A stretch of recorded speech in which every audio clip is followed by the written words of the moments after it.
Sure. So the shrift that is designated as W is called the wind, and the Sternritter who possesses it is Nianzol Weizol. Now one thing you might notice about Nianzol Weizol's design is that he has two tongues. Nianzol speaks with a lisp. With that fun fact out of the way, let's talk about the wind. What the wind does is that it basically blows away anything that approaches him. For example, when Tenjiro tried to attack Yuhabak with his water, Nianzol was basically able to deflect the water to be around Yuhabak. And then Senjumaru had her guards attack Yuhabak, and then the guards were unable to touch him. Later on, Nianzol explains that he can deflect any ability that he has seen. For further clarification on this ability, Nianzol can deflect any attack that he's aware of. He doesn't actually have to see the attack, but if he knows of it, he can deflect it. However, there are still weaknesses with the wind.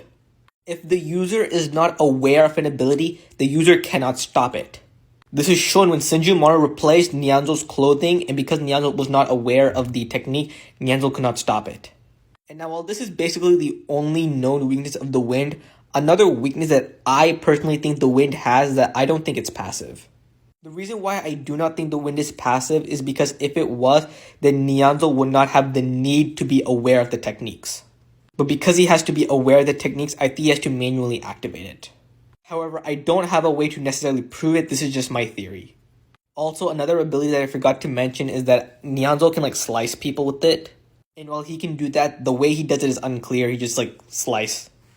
But yeah, that's basically what the wind can do. When you think about it, the wind's ability to deflect anything is somewhat similar to Gojo's Infinity. Granted, it is nowhere near as powerful as Gojo's Infinity. You could say that Nianzol walked so that Gojo could run.